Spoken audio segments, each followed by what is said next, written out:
Back again. Wow, another week. This show just keeps getting better and better. And I'm really excited about today's episode. Um, we feel like what we're bringing to you as creators, as entrepreneurs, as people out there just dreaming big and not conforming to normal rules. We love you.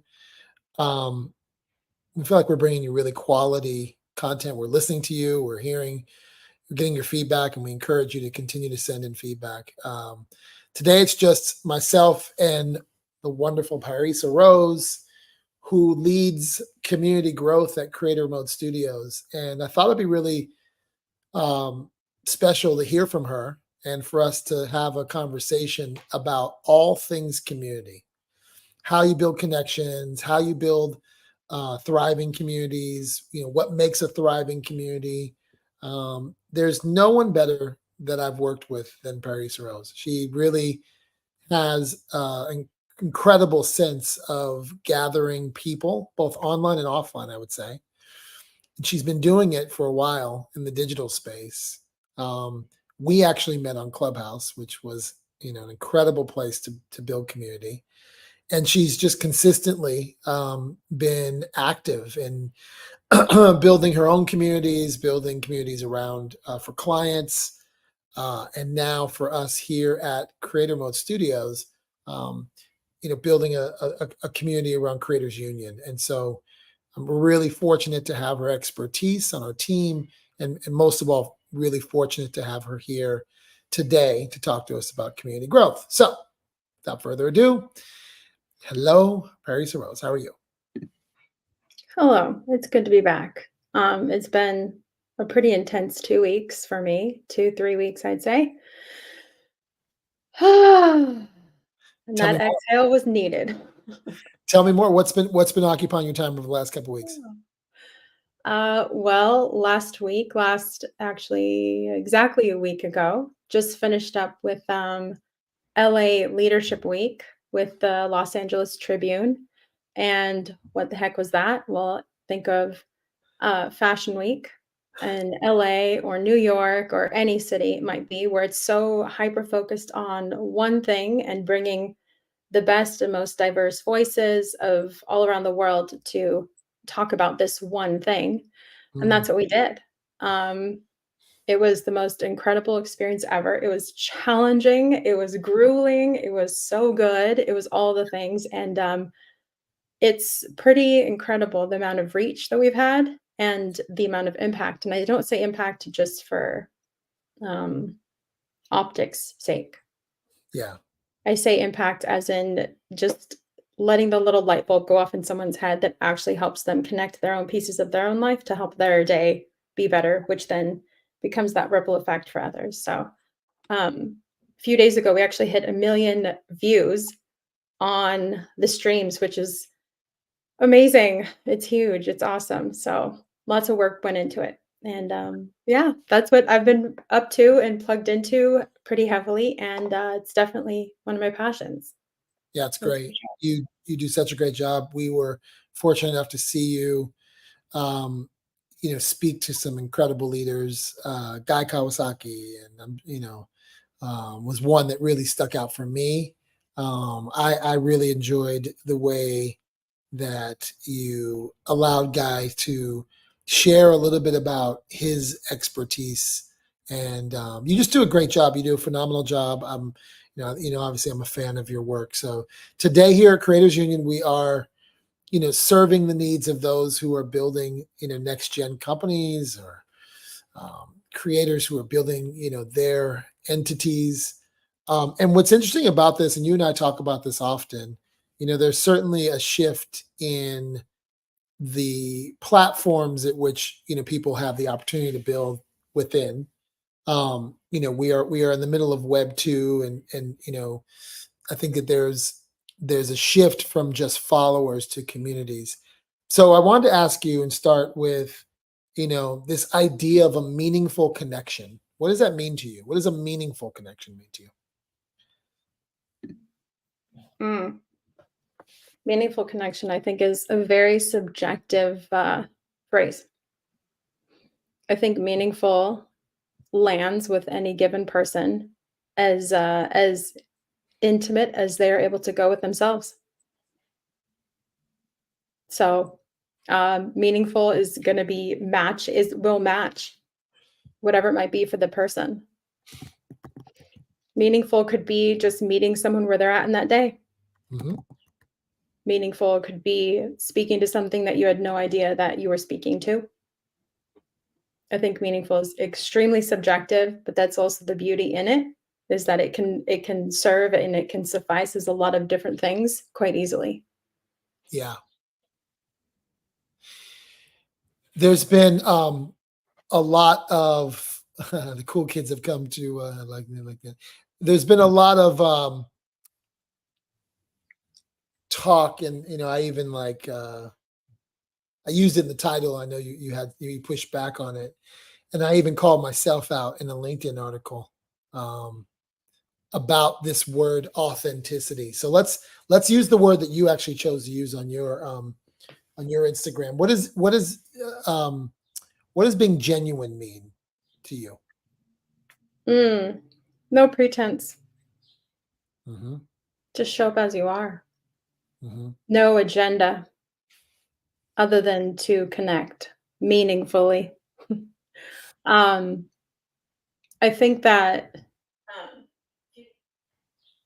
to go back to the word authentic, I I've come to really dislike the term because I think that it's overused and uh not misunderstood. It's understood. If that's a word. Yeah. I think that a lot of people, I think we get in the habit as humans to use words that we don't have the full understanding of the context of the word. Hmm. Therefore, very powerful words become very diluted and watered down quite quickly. I think authentic or authenticity is one of those words. I think weaponize is also one of those words. I think there's a lot of words I think community is one of those words. Yeah. Wow. I Um, love that. Well, there's a lot of words. let's talk about that. What since we're talking about building communities, what are your thoughts on the term community? Mm. I think it's a term that people have integrated using to feel relevant Hmm. without actually understanding the heart and the effort and the foresight that really goes into building community and understanding the pulse of community and what must be present in order for community to be built. Hmm. Hmm. I think a lot of people utilize the word community as clout. Yeah. And So. if you're in the real work of community, you're not going to throw that word around easily. You're going to be protective of that word and Mhm. those that would fall under that umbrella alongside you. Would you consider that being genuine is a critical aspect of building a supportive community, or like a vibrant community? Is there an element of, is it necessary to be genuine when you're thinking about building communities? I think it's necessary to have trust. And if being genuine is a part of trust, then yes. Hmm. Hmm. That's great. Okay. So we're talking specifically to creators and artists and entrepreneurs, and how do they foster these genuine connections? Like, what's a thing, that some examples that you've seen in your experience, both building communities and maybe communities that you belong to, or things you've seen? How do they foster that? How do they maintain that? Well, I think there's like three main things that need to happen. One is there needs to be an objective, a principle, an outcome, um, a focus, a purpose of the community. That needs to be clear. That needs to be understood. Second, there needs to be trust established because community can only build at the speed of trust. And third, I feel that people need to understand what the other people that are within that community, they need to understand what the other people are about. what they're up to. Because if Mhm. you don't know what people are about or what they're up to, then you can't support them. But when people have a trusted environment and when people have an understanding of what other people are up to in this world, people naturally want to support one another. Yeah. And if you have a community that's not as flowing in that supportive nature, Yeah. then I think one of those three things, or all three, get to be addressed within whoever started, is leading, is held responsible for, Yeah. whatever that may be for the community. So I think those three main pieces are the things to really look at. Yeah. Totally agree. I've been managing a WhatsApp community, several of them, for easily 3 or 4 years.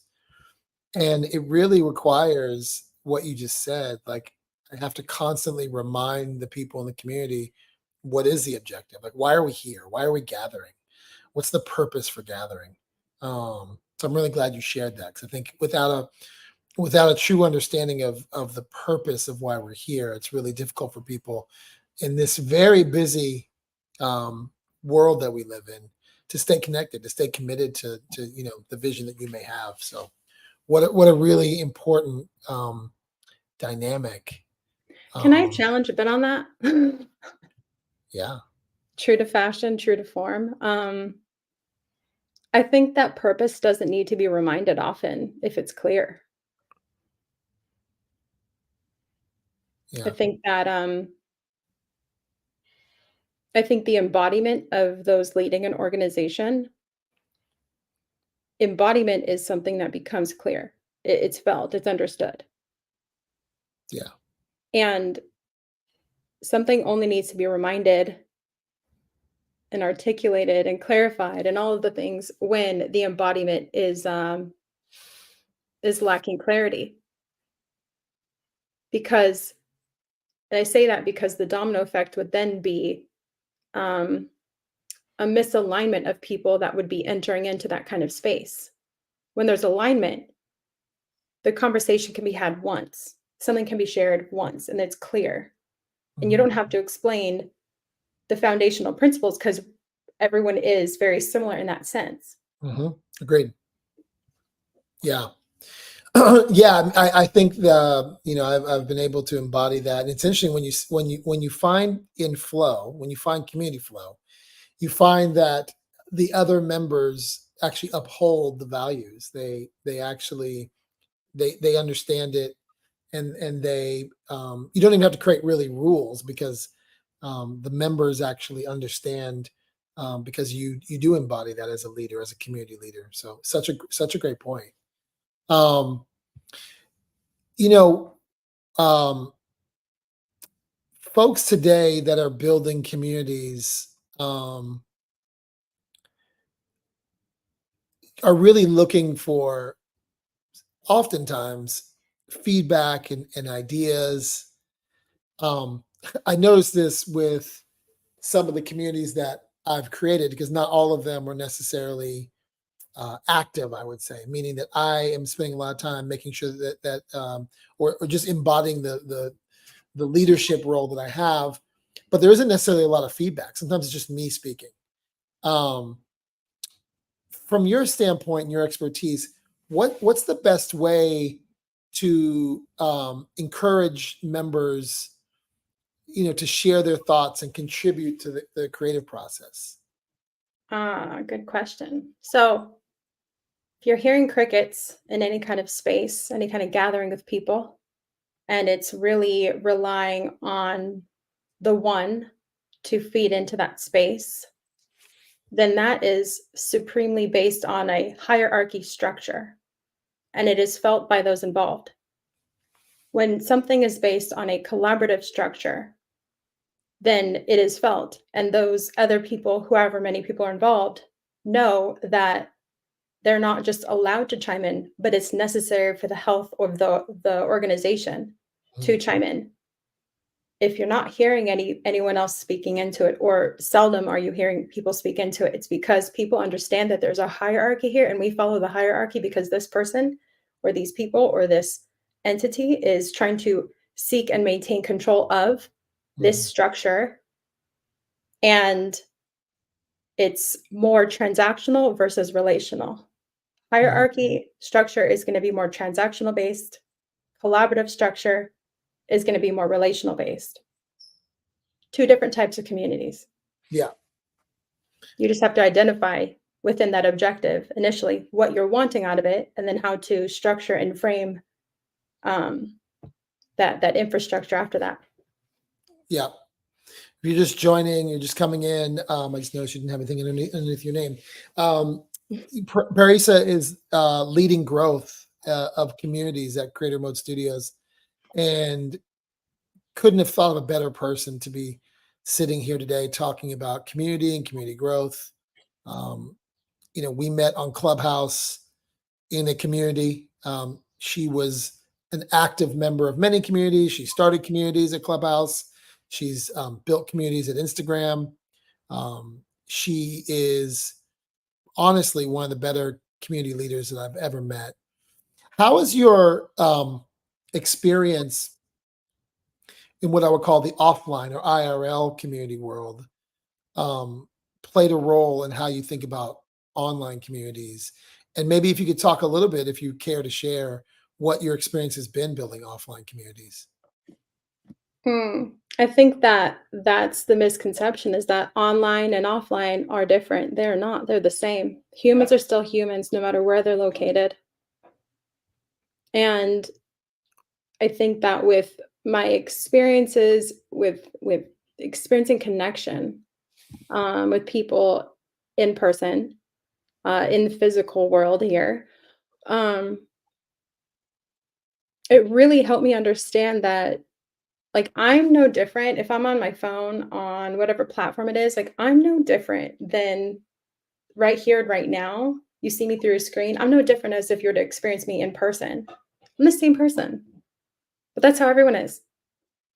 So when we talk about building something online versus in real life, IRL, there's no difference.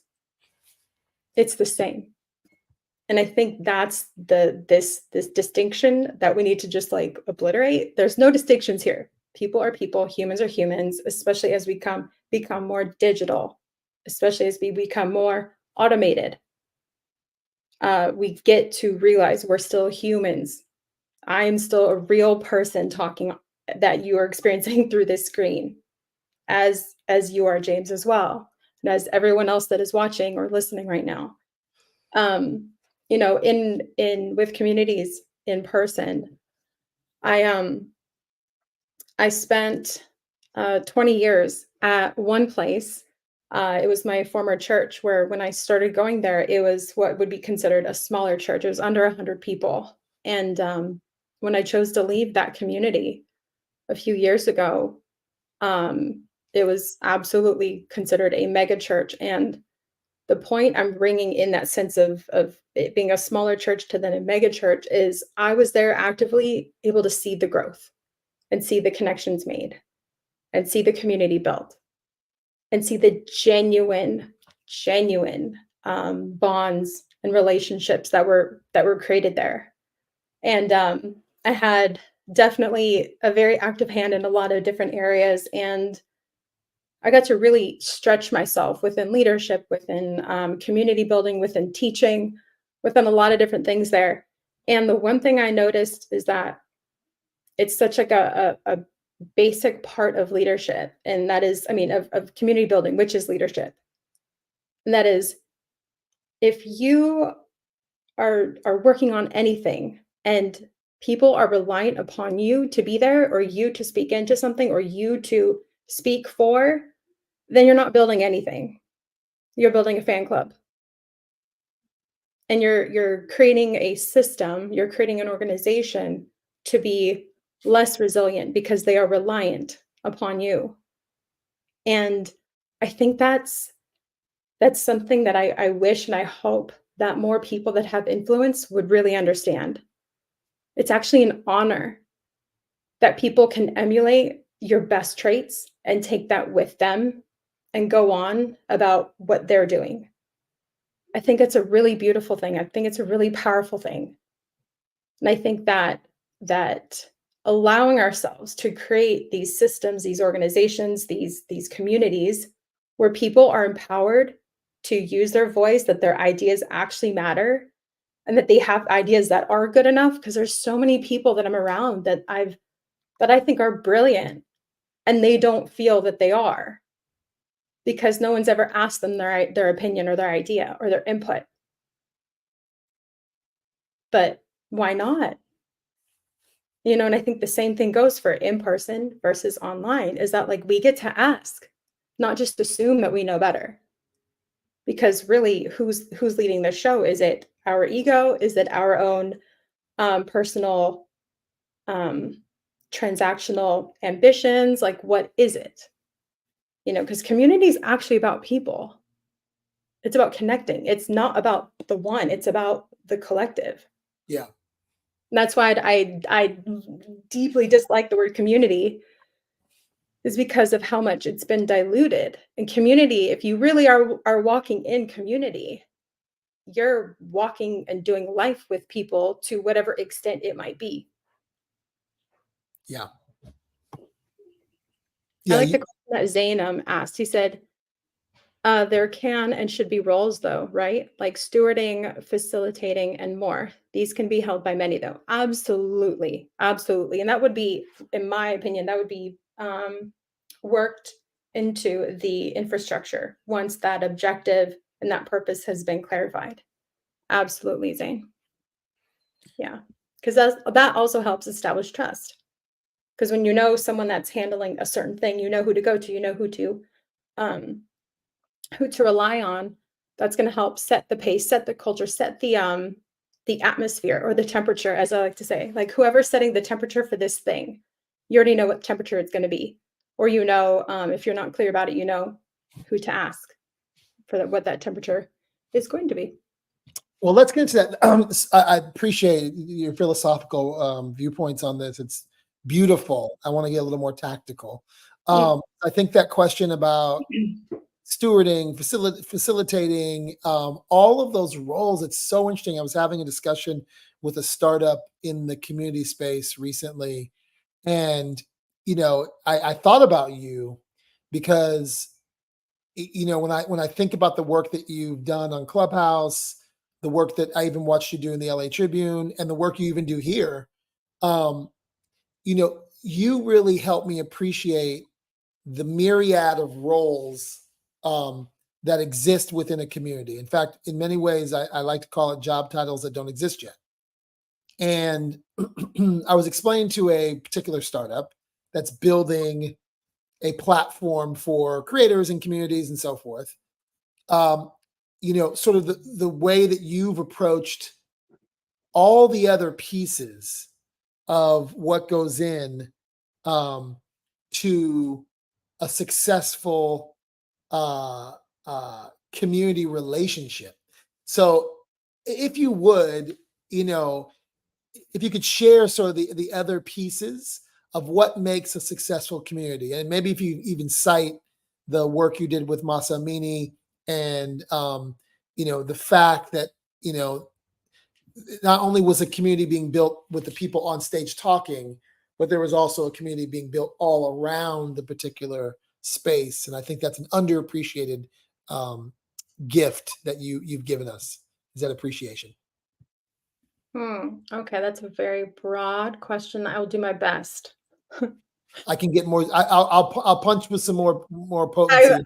I can start off with it. When you see I'm needing some clarification, please hop in. So I think one thing that as humans we get to do better that deeply impacts how community is cultivated and is sustained is those involved having the ability and having the willingness to listen to the tone versus the words of what someone is saying.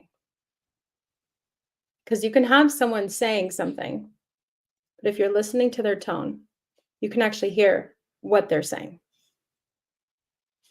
And this is something that I learned. I've known this, and this is a basic building block of healthy relationships and friendships. However, when it comes to community building, it can feel a little more complex. This is something that I learned with being on Clubhouse, and specifically during a lot of the the human rights atrocities, violations, all of the things you want to call them that are still happening right now in Iran, uh, that really became much more of a global focus with the murder of Masa Amini back in September of 2022. So you have hundreds of thousands of people coming to this one room on Clubhouse that there are a small group of us um, moderating and letting anyone that wants to come up and talk, to share information, to collaborate, to brainstorm, to all these things. You have people from every part of the world.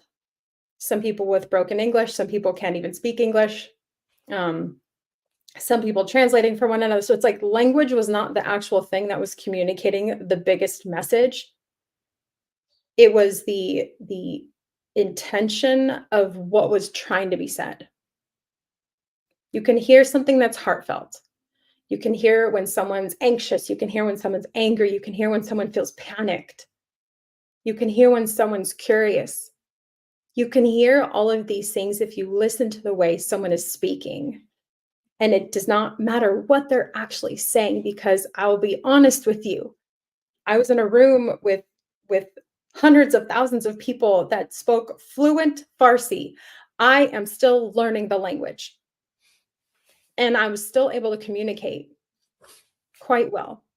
I was still able to respond in English to those that were speaking to me in Farsi, and people would be so confused, like, how in the heck do you understand? I'm like, I'm listening to what they're how they're saying it versus what they're saying. And that's the thing about community. That's the thing about starting a new community. If you don't know the actual needs of the people that are going to gather there, then you can't build anything. You have to listen to how someone is saying something. And it doesn't even have to be um, an activism moment. Right. It literally is every moment.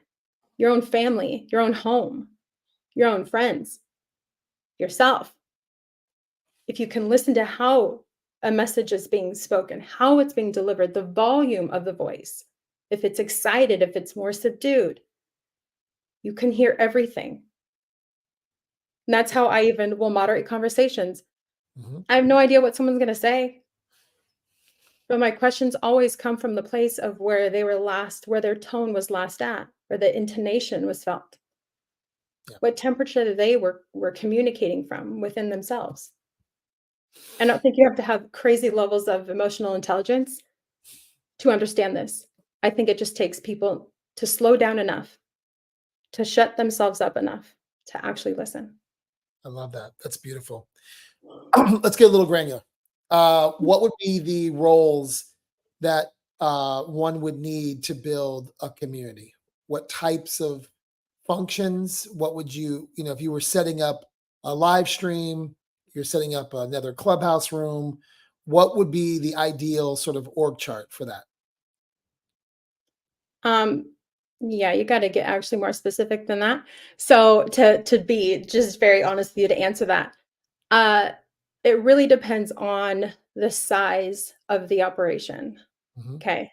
So I will use an example that I've worked on in the past with this mom group on Instagram that I jumped in when there was just over 1,000 members involved. And when I stepped away, there was over 10,000.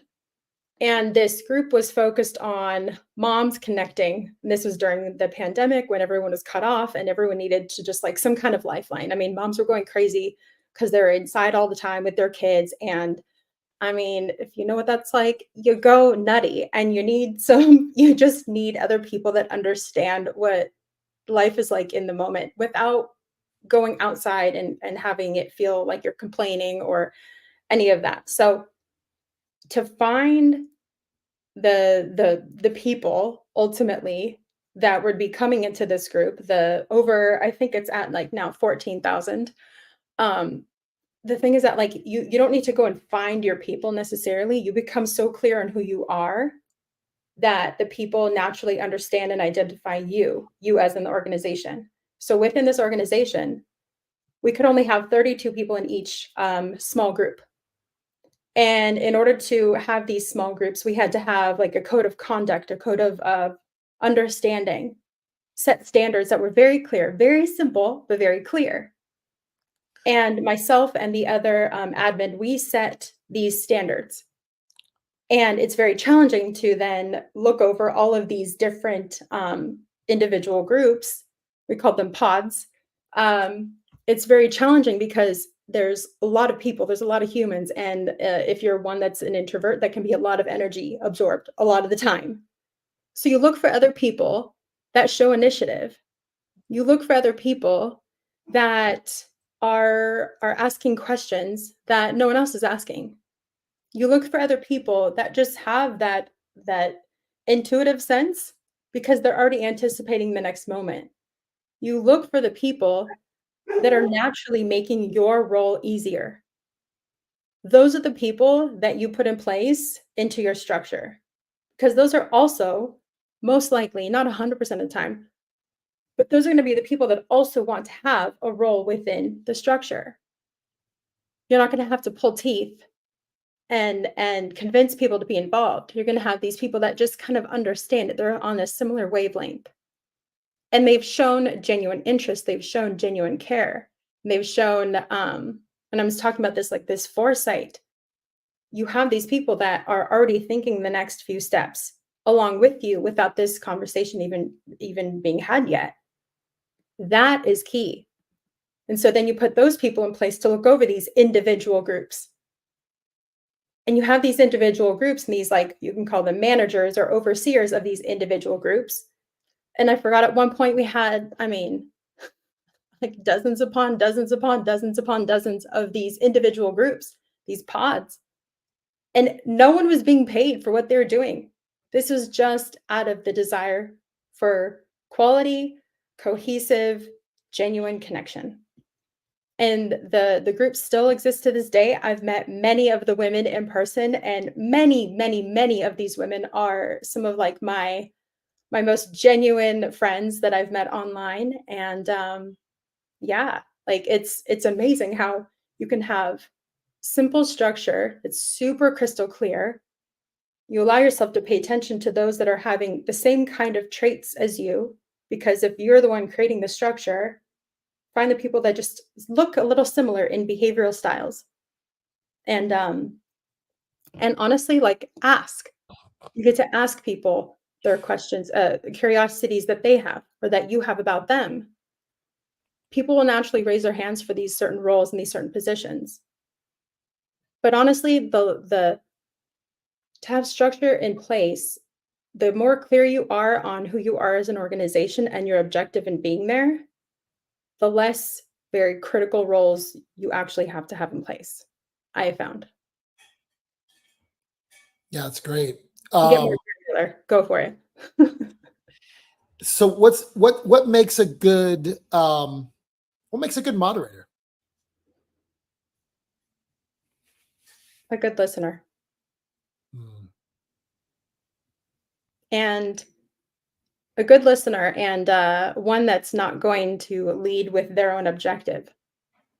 Someone that's going to lead with the overall, like what the objective would be that would be most beneficial for all involved, for those listening, for those being on a panel, or for those interviewed, or whoever it's going to be sent to, or whatever it is. Like, really identifying the overall most beneficial objective and letting it be, the conversation be framed from that perspective. So for our conversations here, usually when we have DJ Jazzy Jeff on, okay, I understand to a decent extent what his community is comprised of. And I understand the level of how his personality shows through to his community, to those people that have been around him for quite some time. And it's up to me to craft questions that will help connect the two with what my desire is, to bring forward some new conversations or new topics that aren't necessarily talked about. So it's an alchemy. A good moderator is an alchemist. Such a beautiful way to put that. An alchemist. Yes. A benevolent, great listener, alchemist. I like that. Another role that seemed to be, I learned from you because I watched you do it, was the time you spend in the chat. So in the time you spend in the feeds. I think you made me appreciate that that's an underappreciated role in any community. Talk a little bit about that and the importance of the engagement in the chat, especially on like a live stream. Okay. So to assume that all people are visual learners, I think would be a little ignorant. If I can just be very bold and direct with how I feel about it. To assume that everyone is a tactile learner, I think that would be assuming ignorance as well. To assume that everyone's an auditory learner, I think is missing the mark as well. And when you're on a live stream, when you have anything that has many different arms to it, I'll call them arms. So like this visually on screen right now, that's like one arm. The chat on any platform is another arm. The direct messages or DMs or personal messages is another arm. Okay. All of these different avenues and facets are different arms of the whole experience. Some people are going to better articulate themselves in a message, in a written message, in a chat, because it's instinctual, it's coming, it's quick, and they can just throw the little thought in there. Some people are going to be better with articulating themselves or their thought in a message that no one else is going to see but that one person. And some people are okay with or comfortable with or gifted or strengthened within being on camera and having a conversation in real time, adjusting, adapting, answering, all of those things. And utilizing all of the different arms of an experience allows you to connect with all of the different learning styles within any given person. And each person also is not just, typically speaking, is not just one style of learner. We all have something that we are the majority of, but we also will, we might be primarily visual, but we're also tactile. You have those that are like purely auditory, which I'm actually one of those. I'm almost exclusively auditory. So seeing myself on this screen right now is actually highly distracting for me. And I get to train myself to just focus here, don't look at anything else, we're good. And I have a very distraction-free environment because I know me and my learning style and my ability to stay in the place mentally that I want to stay in. And when I say learning style, I'm learning what you're saying to me so I can respond the most genuinely and the most accurately and be the most articulate possible. So I'd say that to take in all of these different elements of a live anything is to acknowledge and to really meet the people, anyone, where they're really at, because you're adjusting and you're reaching all learning styles. So it's great. Really well said. Really, really well said.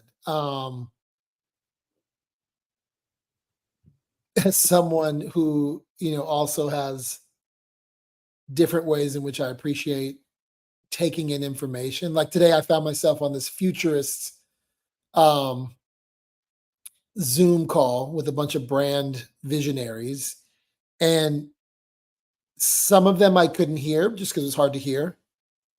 Sometimes I don't really understand British accents.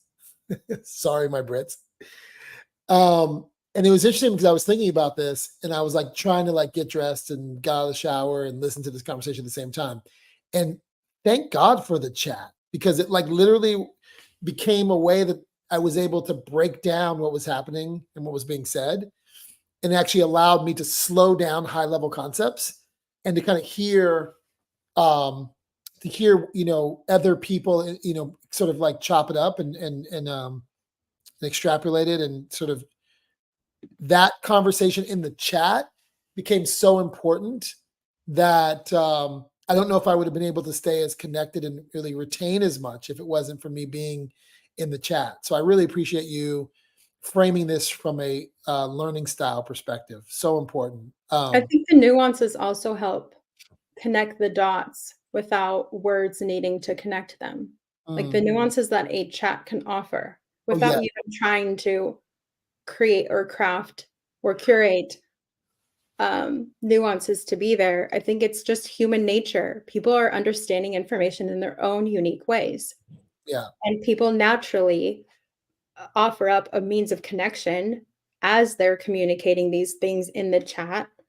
And then you're picking up on things. I think that it's so incredible when we allow the space to be there, how much people can actually connect yeah, together, but connect intellectually as yeah, well. yeah. So naturally. I saw this rapid fire ping pong of connections happening in the chat. And then, of course, I think another hallmark of a great moderator is to reference the chat, bring it back into the conversation, and create this sort of this dynamic that includes both the moderation of the conversation, great listening, and also paying attention to what's happening in the chat to kind of bring it in at the right time. I was super excited that they referenced a project that I'm just now working on in this futurist chat. And then, even one of the guys who was actually responding, he's looking in the chat and he's actually bringing it up. It was super, super inspiring. Well, that would be a collaborative Ah, structure, as I mentioned earlier. That's a collaborative structure. A so cool. higher the structure that's based on a hierarchy would be as what people consider talking heads. Yeah. You know why that's so good? Because that's exactly where I was going next. Collaboration is seems to be a very important piece of community building. So what does collaboration mean? Let's just talk about the word collaboration. What does that mean to you? The word collaboration. Collaboration. Without having that definition fresh in my mind, which I usually like to have. Collaboration. Collaboration means we're better together. Collaboration means collaboration is all about synergy. Everything is synergistic. Like my arms rely on my hips. I mean, my legs rely on my hips. My hips rely on my rib cage. My rib cage relies on my my whole chest cavity. My chest cavity is connected to my arms. Like, sorry to go really anatomical, but science background here. Everything's connected to everything, and everything is reliant upon everything. And we as humans are made of things called atomic structures. Everything is connected to everything. So collaboration is just honestly, it's an acknowledgement that we are meant for connection. We are meant to do things together. And that's it. It's like living in the obvious.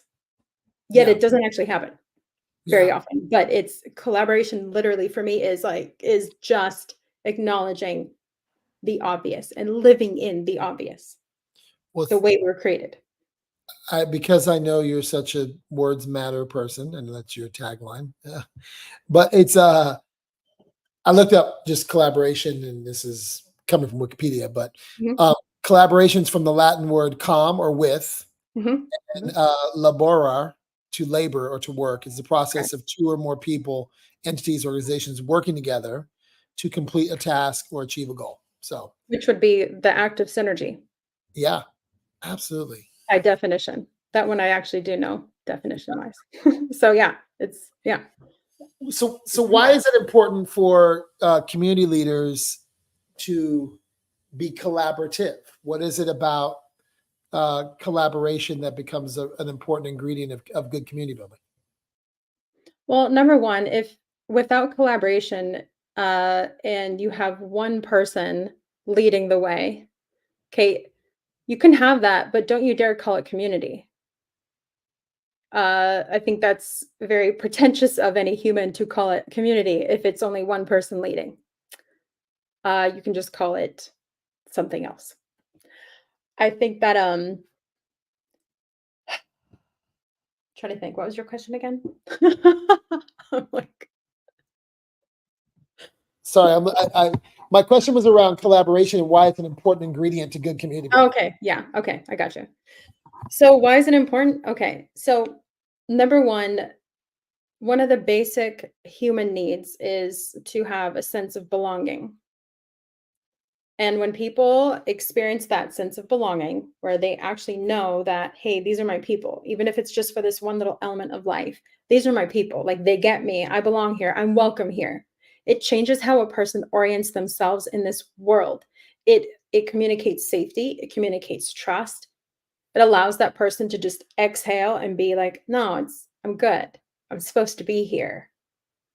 When you create an environment that that belonging, that sense of belonging is actually felt, you change a person's world. And like I just said, that we're called for a connection. We're called to do things together. We're called to live life together. And work is also life. So when I say we're called to live life together, like it includes all of the things. There's no work and personal things that are separate. No, I mean, if that were the case, we wouldn't even be having this conversation because this is a very intertwined conversation as it comes to work and personal and community, because isn't it both anyway? I think that if a person leading community or person starting a community or the founder of a community is lacking the significance of collaboration, then they really get to identify, do I call this community or do I call this something else? I don't know. I'm not going to give ideas because I don't have any. But I think you really get to identify why, which comes down to what I initially said, why you're there. Because if you understand why you're there, and if the why is based on community, actual genuine felt sense community, then you're going to understand that collaboration is a must. Because as I mentioned initially, that you create a space where like-minded, centralized goal or vision people are at. You create an environment of trust. You allow people to get to know one another, get to know what they're about, what they're up to in this world, and they're going to naturally collaborate. It's a part of human nature. So to not allow that to be a priority or a focal point would be to deny human nature. And therefore, you can't call it community, as far as I say. Does that answer you? Often captivated by your answers. Um, it's so brilliant the way you think about that, and I truly appreciate that. And it's something that I'm super hard. I feel like when I'm talking to creators or platforms or brands, I'm really hard on them. I'm really hard on them because I think that these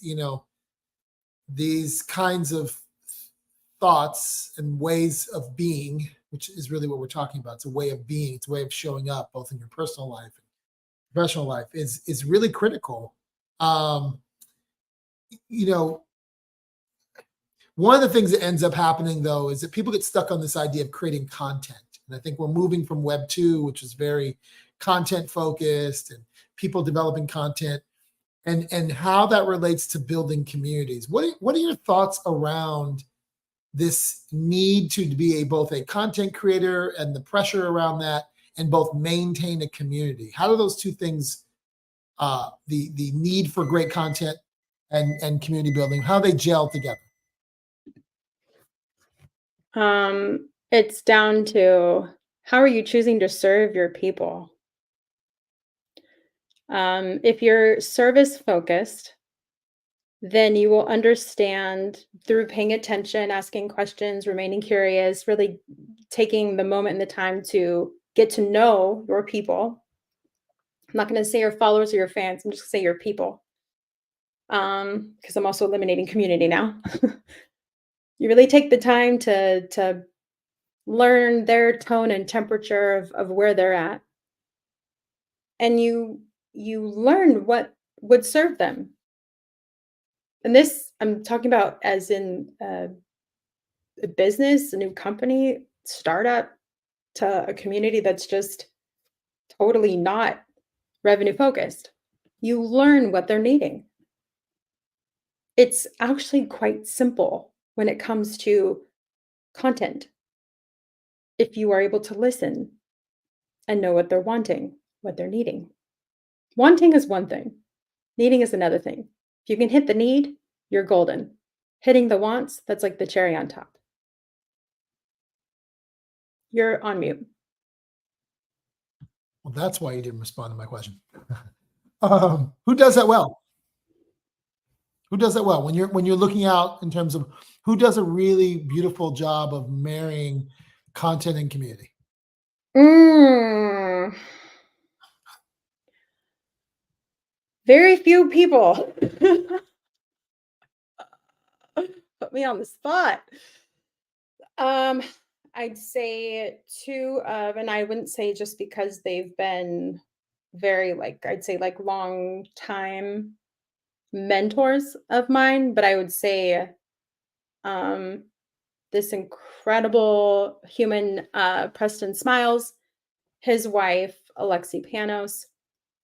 There's this psychologist that I love her work. She focuses on the daughters of immigrants in particular, and interracial couples, and she she hits the stuff that people are asking her about, and it's actually that simple. The questions that people are putting in your DMs, are you responding to that in full context, in full color? Are you giving it the time of day? Are you valuing their curiosity to actually be quality content? And I'm not saying being a like content, just content creator pushing shit out just for the sake of it, but like actually valuing the time that these people are watching your content, however many seconds or minutes the long the content piece is. Are you valuing that moment with them? Do you value your own time that it took to create that? And if you do, I guarantee you you'll hit the mark. And a lot of the time, meeting the need is not what you actually want to create. And that's the thing that I think we all get over. It's not a lot of the stuff that people are actually needing per community or per network is not the stuff that feels fun.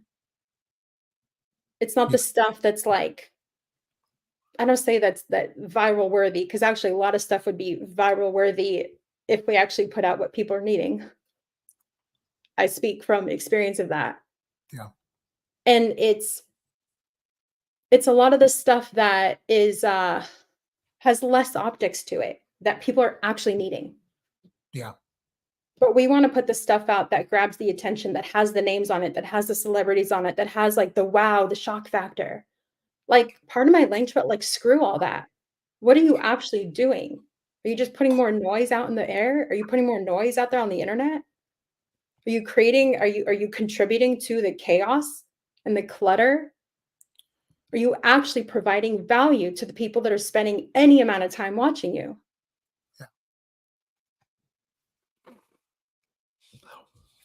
We've spent a lot of time together over the past couple of years, meeting with startups.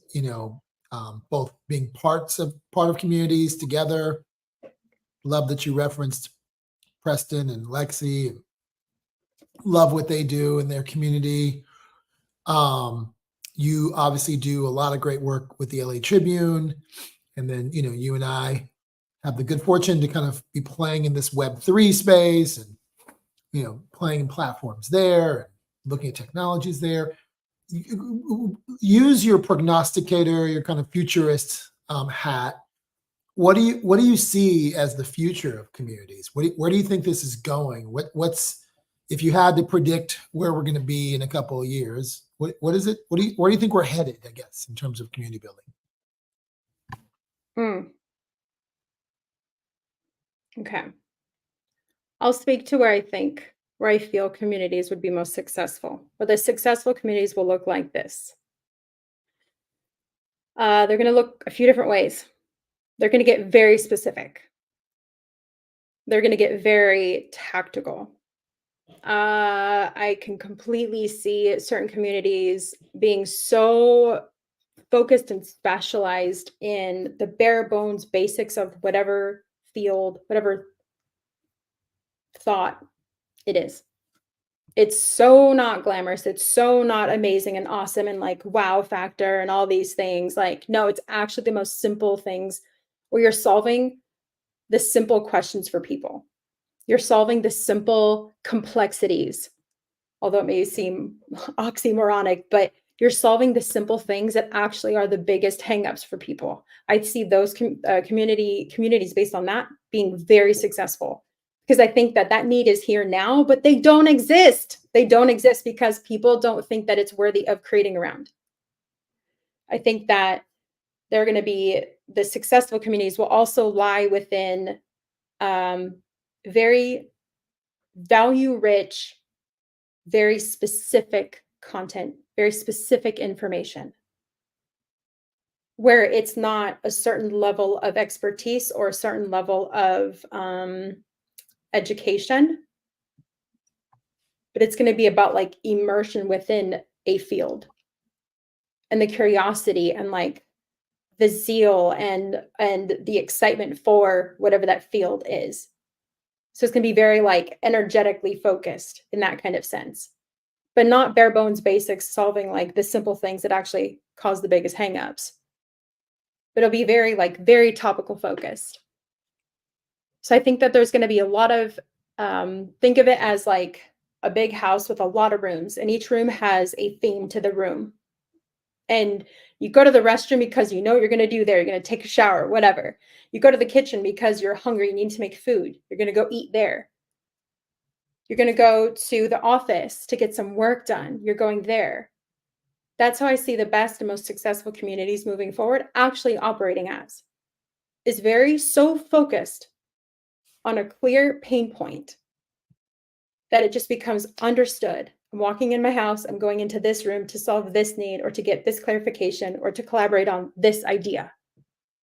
You're going to the kitchen to make a meal with whomever.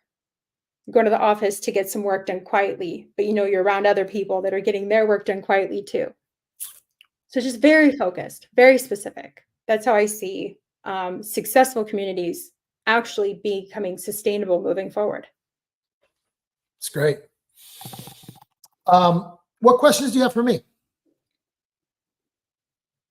What information have I shared so far has felt uncomfortable for you personally as it pertains to community building or community-centric thinking?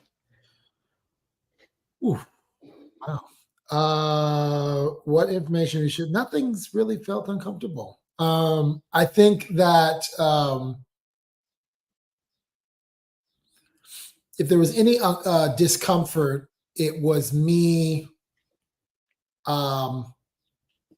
recognizing that in certain communities that we're building that I'm responsible for, that I haven't done a great job. And I actually want to shout out to the Creators Union community. We have an incredible transition that we're making into a new season starting next week. Jeff will be back on the show, and there's going to be some ways in which we serve you that we have not served you and that we have definitely not done a great job, and I take responsibility for that. And so if you're just joining the Creators Union today, just know that you're joining a community that we're spending a lot of time thinking about how do we serve much better. This community is built on blockchain. Blockchain is incredibly complicated to build. We have learned this, and it's part of, honestly, the experiment is I truly believe that Web3 and creator autonomy becomes better with blockchain. I also take that and say that with the idea that like it's not easy to build on chain, and it's not easy to communicate on chain. And so there is a big hole in the market for platforms that make it easier to build communities. We are housed at Discord, and we haven't done a great job to serve you, and I take responsibility for that. So so the only thing that made me uncomfortable is like I everything you said I agreed with, and the things you said that I agreed with, I felt incredibly. I felt like we're letting folks down even in this community, and I would say that across all my communities. Hmm. One of the things I think that I think even in the communities that have been around for like 3 or 4 years that I've had is like I thought I have a men's group, for instance, and you know, I the men's group is probably 12 members. It's in WhatsApp, and there's one of our members, Hawaii Mike, said to me, he said, you know, he's more beautiful language than I'm about to use, but he was basically like, this isn't just all about you. Like, you don't have to like take this all on yourself. Like, you're putting a lot of pressure on yourself to like make it just about you. And I was like very convicted by that. And I realized that using your language, I hadn't really built collaborative structures. It was still like the James Andrews show. And so, yeah, so even in that reference point, I felt deeply connected to like, wow, like what have I done in my communities to not show up as an effective community leader? And I can point to, some ones that are just staring me at the face. So yeah, Mm. motivated to get back in and kind of use some of the things that you've talked about. I think that I appreciate you being that sharing that level of honesty. I think that there's to build um to build community that is a hierarchy structure. Sometimes it's hard to connect with that term, but I think when people or information feel inaccessible, that's when we get to really examine what kind of environment are we wanting to create. Because there's no shaming about regarding any kind of community structure. There's none. There's just the clarification of what do I actually want to have the experience be, and what do I need to implement? And I don't want to say like do more of. I think a lot of the time it's do less of Yeah, that's and good. shift the language around it. And I say this from the place of when I posted something a few years ago online, I I didn't post it for me. I posted it because I just felt this deep internal nudge of you need to post this. And it by far was like the most intimate thing I could have ever shared about my life. Most intimate, like challenging thing in my life. And I didn't know the why. I didn't know the why. I just knew that this nudge was something I didn't want to ignore. And I've just chosen to live my life not ignoring these nudges. And um sharing this information was deeply personal. I mean, I was up for scrutiny. I'm still being scrutinized years later for this one thing I shared. Good God. And what I learned though is that there's a lot of community created from that. And so many really beautiful relationships that were catalyzed because of that.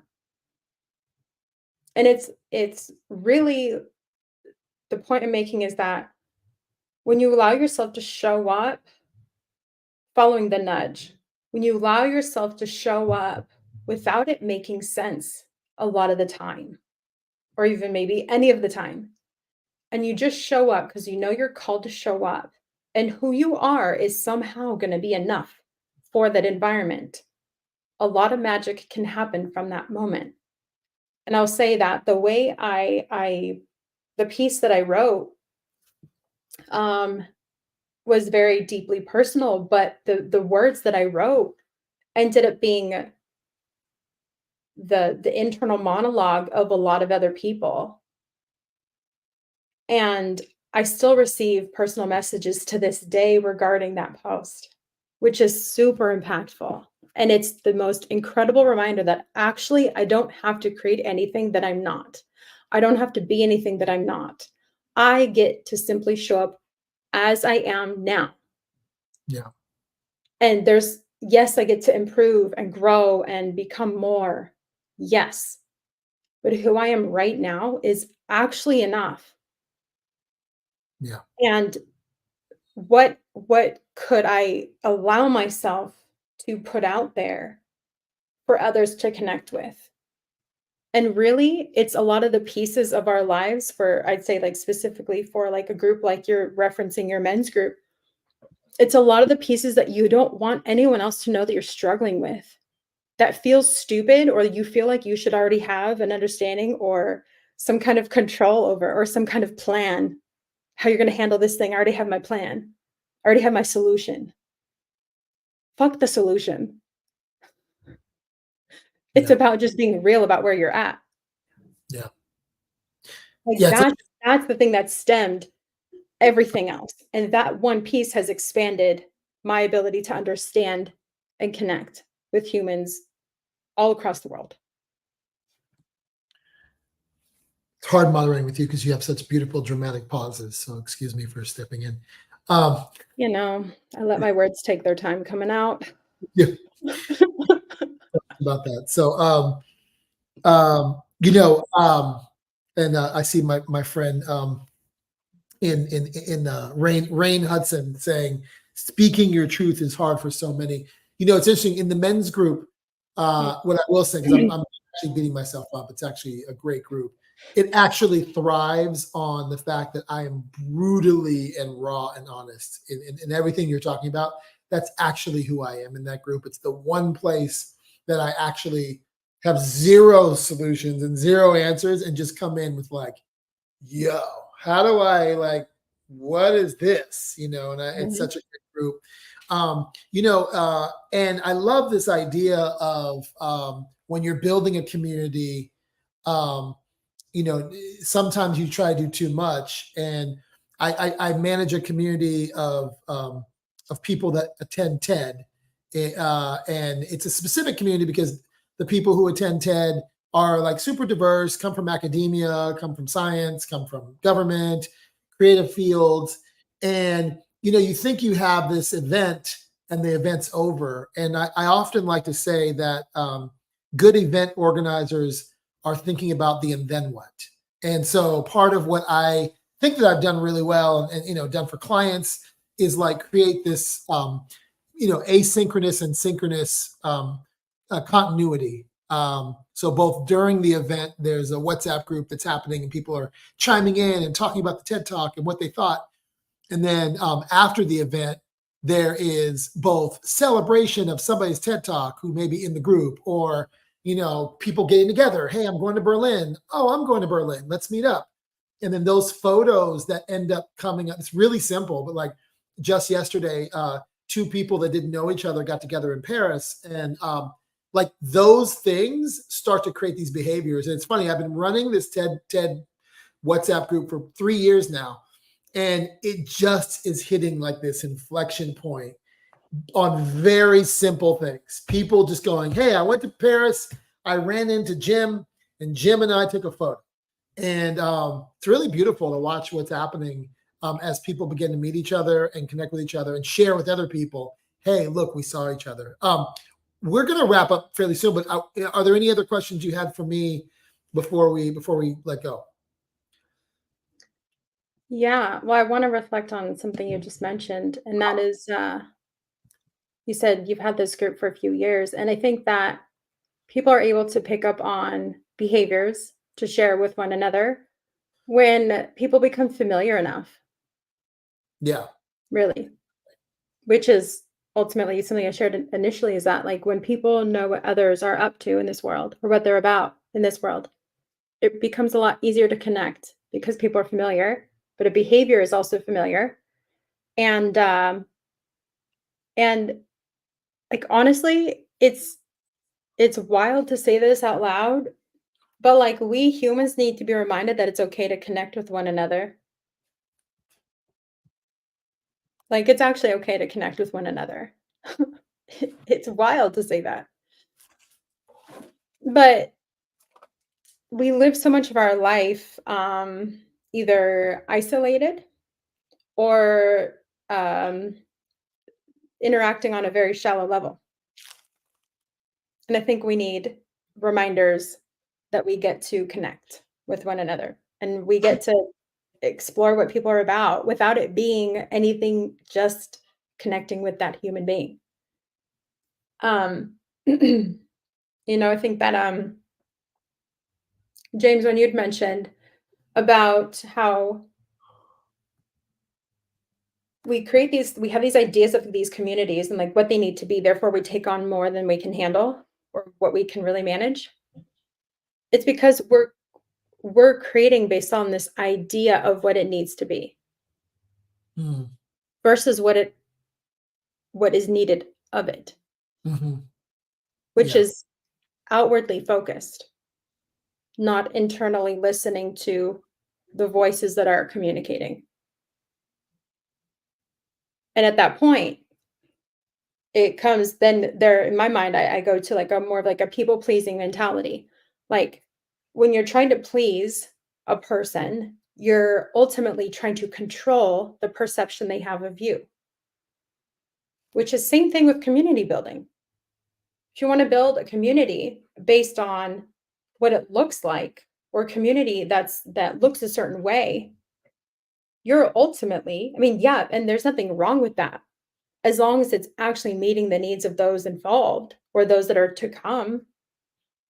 But if you're creating a community, you're wanting to build a community and attract these people to a said place, and it's based on these optics of being that wow factor, that thing that's grabbing the attention to satisfy something within your ego, within an internal thing, then you're really just trying to control the perception that people have of you.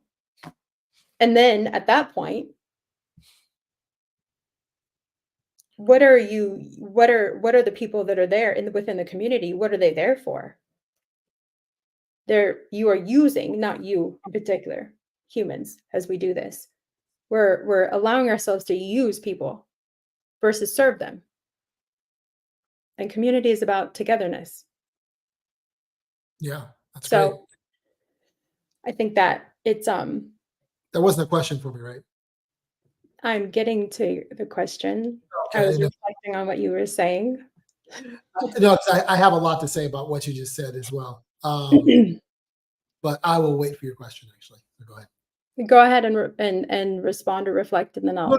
no, that's good because we're It gonna will wrap up. only make sense to go in this order if you wouldn't mind. Go ahead. Uh, I forgot my thought actually. Go ahead. Go ahead. I lost my thought. Got it. What's something that you within the things that within this conversation, what's the smallest actionable step that you feel like without taking on more than what is necessary for your plate in real time? What's something that you feel like you could do to help elevate or enhance or strengthen the communities that you already have right now? That you had mentioned that you're wanting it to be a certain way, that it's not just yet. What's something that you feel like is actionable for you? Such a great question. It's actually what I was just thinking about based on your last comment. Um, Simple action step is query, survey, ask the communities what they want, what they're looking for. Um, Something I've actually never done. So yeah, appreciate the question and appreciate the reflection. Hmm. Okay. Awesome. Well, this has been really good.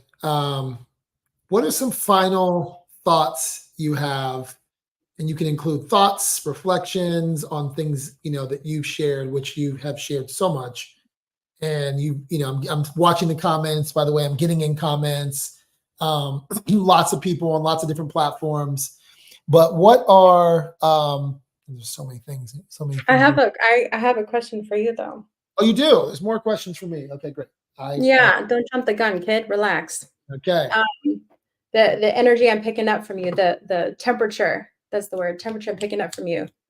Simmer down, son. Um, so within the communities you experience right now, or maybe the communities you don't experience yet, Yeah. what is something you're wanting that you are not yet experiencing within community? Huh. Let's answer this in two different ways, personally and then professionally, because we as humans like to separate everything, yet they're not separate. but we'll Yeah, separate. totally. Well, this is sort of an answer to your question, but kind of an obvious one for me. I'm not experiencing platforms that actually give me a great user experience. So the thing that when you talk about building trust, like I have built these communities on WhatsApp um, because it is familiar to people. I have found that it's difficult to bring people over to new platforms, and so I I Mm. don't love like I'm experiencing what I want is a better user experience and a place that communities can be built that's really simple and creates an easier adoption and transition rates. That's one. That's just one sort of like tech Yeah, pain that's a point. more tactical Yeah. point, yeah. So what am I not experiencing? Yeah, okay. Here's one. This is so good because as I realize what I'm not experiencing, I think I can implement this in our thing. I don't have any context sometimes on the people who are in the community. And so it's difficult for me to make connection when I see Trisha. I don't know who Trisha is, but she seems to be an active commenter in said community. And I don't have any context on who Trisha is. So I feel like I need more context, which also goes back to my first pain point, which is the platforms. But I need more context to understand when Trisha makes this point or talks about this point, who she is and where she comes from. So that would be helpful. And I'm not getting a lot of context. I think the other How do thing you I'm get context from people, though? How do you get that? basic context, without going into too deep, is uh, beyond like a basic bio. Like it'd be really cool to like you click on something, it's like, hey, I'm James, here's what I'm passionate about. And they actually see, not even just read the words, but actually like see their face and their body and connect with them. Because I connect to people through the way they communicate through their full body expression. And I would love to see that beyond just like what you're going to tell me, your highlights, what you've done for a living, or all the things that most requirements are there for telling people who you are. But I actually don't want to see that. I want to see like what is it like? What's driving that passion, or what's in your eyes, what's in your soul, and I find that like if I can see someone's face, I can see their soul. I can see what lights them up by their energy. Just like when you were like, "Oh, I can see your temperature," because you know my soul, you know my body, like how I communicate. I'm Um, using my eyeballs, I can see right now. No, no, but I understand what you're saying. um, I think the other thing is and I do this as well. There's a lot of like, "Hey, let's get together," right? Like let's move this conversation from IRL to from here to IRL. But I find that like especially in like even a busy city like Los Angeles where I live, like I still don't have like a good reason to move from like some decent conversations I've been a part of in a WhatsApp group into like, okay, let's go meet, and meet at this place. So I find that community organizers who like to kind of do that fall off somewhere in the in the explaining why I'd want to get in my car, get in the 405 freeway, and at 6 o'clock be in Culver City, right? Like that's a heck of an ask for me right now. And so I appreciate that communities like have these things where it's like, hey, meet us, but they're not giving me enough context for like why I need to be there. Um, and so that's helpful. Hmm. Uh, yeah, that's probably those are the things I think. I also need. Here's the thing. I need places that I go. Oh, here's another one. This is reverse. I need places I go and belong to in the real world. I guess IRL to have a better digital experience and a better digital community. So, um, like I want to know more about the people that I sat next to at Soho House yesterday. And Soho House prides itself on being a community, but they're not really a community. They're just like a restaurant that like serves food and allows you to come eat there exclusively. And Yes, have your laptop. yeah, and use your laptop for 3 hours. But in this corner of the thing, right? That you can't find a seat in, by the way. So I feel like I need more of the places and spaces that I go to maybe give me a little more, build a little more community. Like, and I'm using Soho House, which is a bit of an Mhm. elite thing. I'd Very be nice. I'd be super down, like if like my Taekwondo dojo like was like, yo, here's like more about the people that kick your ass every day and throw you on the mat. Mhm. Or it could be So that. Yeah. I like to there's a centralized, like, point here that you're continuing to make, and it's that you want to know more about the people, know what they're up to, know what they're about. That's up Yeah. to us as humans to make that, to create that. Yeah. I'm not putting the responsibility on the person I throwing. understand. Let me Yeah. finish my thought, though. It's that I think we're so used to being in this routine, this mundane way of interacting with people, with the question example, with the question of, "How are you?" When you ask someone that, are you really wanting to know how they are? No, Yeah. you're not. Because if you were, then you wouldn't ask the question, "How are you?" You wouldn't, because it's so general that how can anyone actually answer that question? I remember I did that one whole, show on Clubhouse where instead of asking, like, "How are you?" I had did, like, an hour and a half, I think it was, on, "How's your confidence today?" Because the way someone answers the question, "Hey, how are you?" is exactly telling of how their confidence is that day. And it's actually getting down to the point of where they're actually at, how they actually are.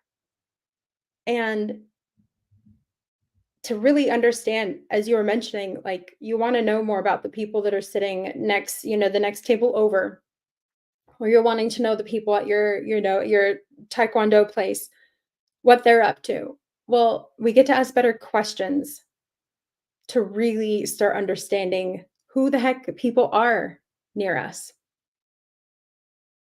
And I think just allowing ourselves to be curious and not needing it to be so formal, but, like, when I say formal, I mean, like, so, like, we don't have to follow a form and a function. We can just be human. We can just be. If you see something that you like of the person next to you, say it. I'm not telling you this directly. I'm saying this, like, as a whole, as generally speaking, like, we get to ask better questions Yeah. to understand the people around us, because it's not one person that forges connection for others. Yeah. It's a way of being that people operate within themselves that allow that connection to continue to have that momentum. So ask That. better questions. Create, like, a questionnaire for your groups. Yeah. Don't ask them what they want. No, no, no, no. They're there to connect. That's what they want. But it's more of like, are they experiencing this within connection? And if you want to know what people are really like, or what lights them up, or, like, you can't see them always expressing with their full body when it's online in a group chat or whatever it is, like, create questions and create some kind of log of those questions, of those answers, Yeah. that allow others to reference those things. Just like the very first show we had, I asked Jeff what his favorite color was and 3 deep reasons why. Hmm. I wanted to understand Jeff. Yeah. That one question allows me to understand him on a level that can take years of conversation. It's great. Ask better questions. Reminds me of my first meeting with Kanye. I never forget this. So interesting you brought that up. He gave us all little dictionaries and he had us all turn to the same page. Turn to page 112. And me and 5 other people that were in this meeting with Kanye, like, basically read a word from the dictionary and then explained what that word meant to us. And I was like, what is he doing? And I was like, that was the most genius thing ever, because he actually was able to get to know us really fast, you know, Yeah. just by like this really simple, similar to your exercise, exercise of understanding people. So I love when you do that. It's really it's beautiful. Many people are insulted by that though. Yeah, I'm sure. Eh, I'm sure. I mean, not just like my question, but like going that simple, Yeah, going that simplified, like, oh, what does this word mean to you? And I do yeah, that often. And I even do that with you a lot of the time. And you're like, "Ugh, I know what this means." And I'm like, no, but what does it actually mean to you? I want to know. I want to yeah, know your articulation of what this word is for you. So I know what page to meet you on. yeah, Like the word community, we all have a different definition of it. With the word authentic, we all have a yeah, different definition of it. yeah, The word trust, we all have a different definition of it. And yeah, if we don't speak on the same definitions, on that yeah. same page, then we're missing each other completely. We're Hmm. not going anywhere. Agreed. So just Agreed. ask people definitions, like, what the hell does this word mean to you? There you go. There's your community starter. Yeah, that's beautiful. I'm going to start that today. I do appreciate that. I've been running surveys, but actually given me some inspiration to like even ask better questions and run better surveys. Something that Mary, my dear Mary Amini, she said, we elicit automatic responses by doing automatic behavior without intention. So that's exactly that, is that we elicit automatic responses by doing automatic behavior. So automatic responses would be asking, hi, how are you? Yeah, Automatic response, boom. Doing yeah, a survey, automatic response, boom. When you're eliciting this automatic place of interaction, that's what you're going to get out of it.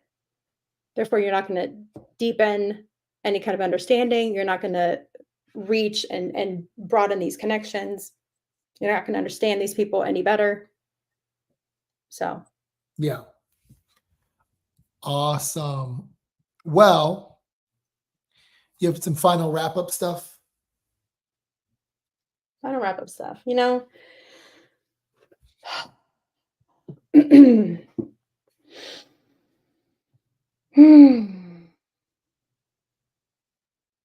I mean, I have a lot of things I'd like to say, Okay. but I'm not going to say all of them. I will say that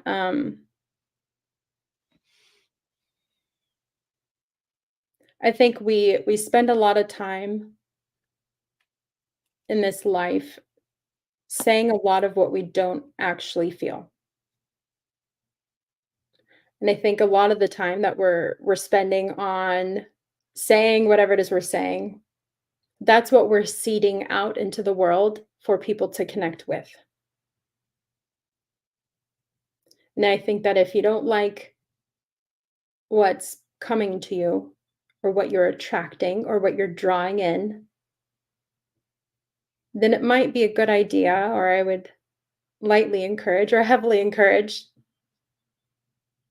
to direct your thoughts, your intentions, your behaviors towards what am I actually saying? And out of the percentage of words that I'm using in this world, that those words are ultimately what are helping create these genuine connections. Is that what I want to connect on? Are there places in life where I'm not experiencing connection that I would like to experience connection? And to say it simply, what am I not saying? There's a community for that. I think mine. I think that's my community. My lifelong community is, what are you not saying? Hmm. Um, but I'm just saying it because I've just learned to just say it. I Yeah. think that's really the basis of community that we're deserving of, is screw the optics, screw the titles, screw the labels, the names, the wow factor of all the things. Like, that has a place and a time, and it still has a place and a time in life for everything and everyone. But is it actually serving and fulfilling what you're needing? And if you're not sure, then pause for a moment and ask yourself what the hell you're needing. I know that many of us don't pause long enough to evaluate what we're needing. And I think there's enough stuff going on in this world. There's enough division. There's enough um, divisive nature within every corner of this world.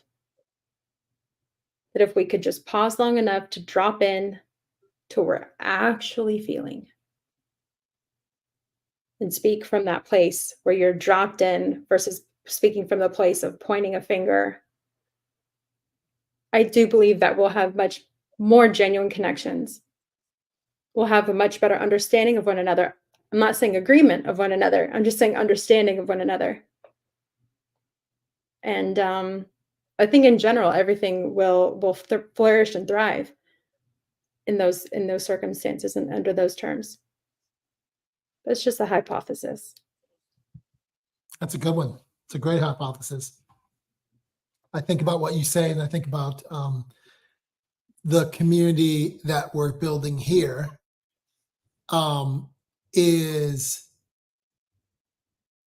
in many ways tied to a motivator or a principle, I guess, that I kind of took on when I was moving into a new industry, which is what are the questions I'm not asking?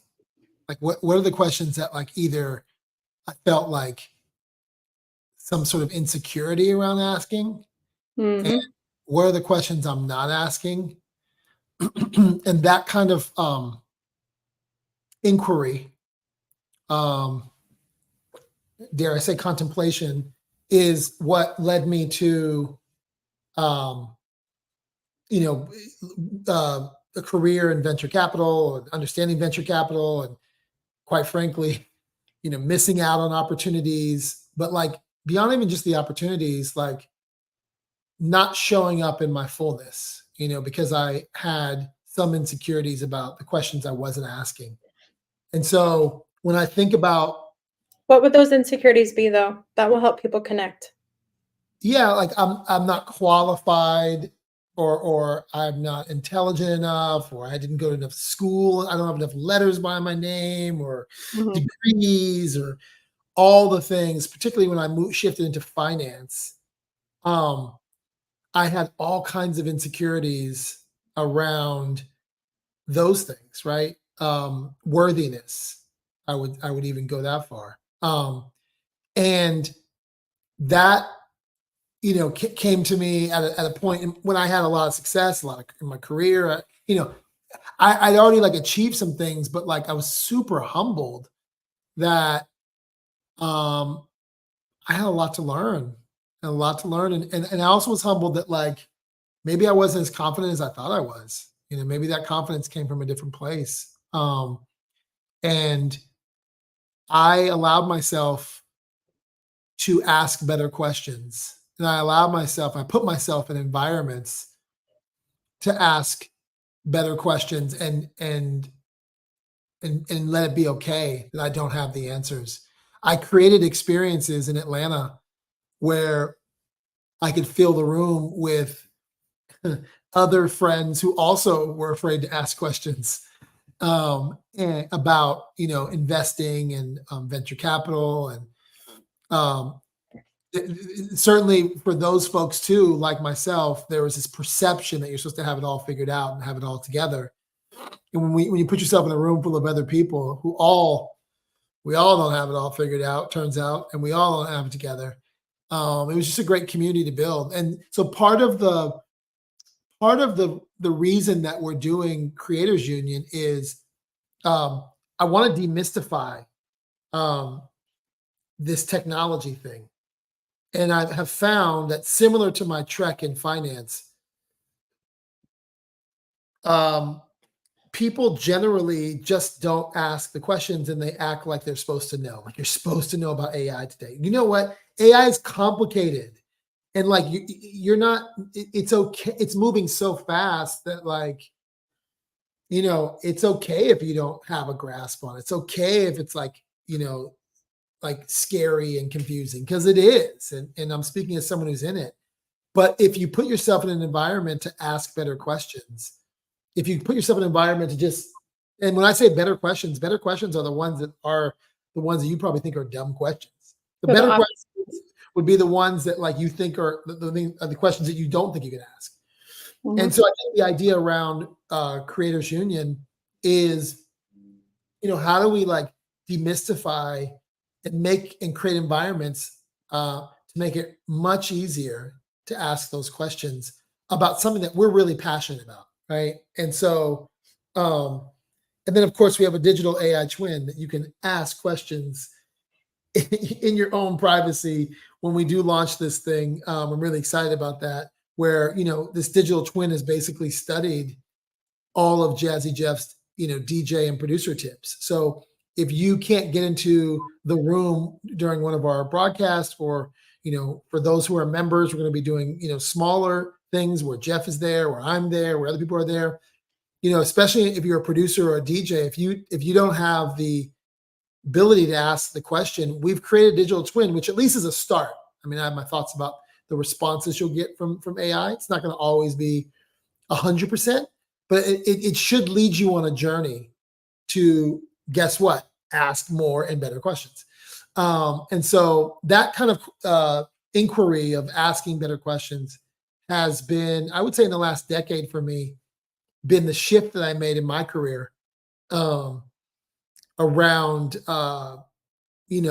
the type of journey that I want to have both personally and professionally, is to learn how to ask better questions and show up not having to have it all figured out. So that's my conclusion. No, I got another question for you. Okay, great. That's awesome. You wanted questions. I got some for you. Okay, good. What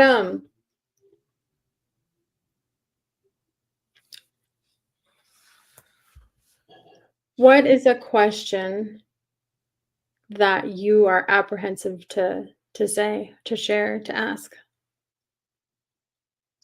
What's a question that I'm apprehensive to ask? Oh, wow. Safe space. Yeah, exactly. Oh, I don't know. What's a question? Where are my socks? Okay. Yeah, where do socks go when they don't come out of the washer? Okay. I don't have a question right this minute that I'm afraid to ask. I don't know. It's so interesting to ask that question, because I guess even that doesn't even, like, that touches me and bounces off, because And that was my point. yeah, like I'm in a season where, like, there's not a question that I'm afraid to ask. Yeah, hear me out. That was my point. Yeah. Because that was something that you've repeated so many times while we've been on for the last hour and a half. And I get it, because I feel I feel that. Yeah. And when it comes down to it, is that actually what you're meaning? Like I said, when we're listening to what people are saying versus how they're saying it, then you'll actually know what they're trying to say, what they're trying to articulate. It's not necessarily the words that are coming out that they're genuinely wanting to articulate. And every time you kept saying that, I was feeling like that's not what he's actually wanting to articulate. There's something else. So that's why I asked that question. I asked you the question exactly what you were saying. I was just asking you, in reverse, like just exactly that piece. And that can also then help clarify, like, actually, that's not what it is for me. Right. Does that make sense? I think so. Yeah, I think the answer for me is there's not a question that I'm afraid to ask. That I'm not reluctant about. I've now adopted the body of someone who's not afraid to ask questions. So, like, I don't really have anything in life. Huh? You're invincible. I'm invincible. That was my goal. That was my goal, to be invincible. Yeah, I don't have any questions that I'm afraid to ask right now, because I am in a season of life where I I I want the answers, and I don't want to be afraid anymore of asking questions. So yeah, like, it is a path of invincibility. I see so many. Hey, Richard Herring from Bath, UK. I see friends. So the part about being invincible, though, is someone that is perceived as invincible is perceived as lacking connection. Like, people can't connect with someone that's perceived as invincible. Do you know Okay. that?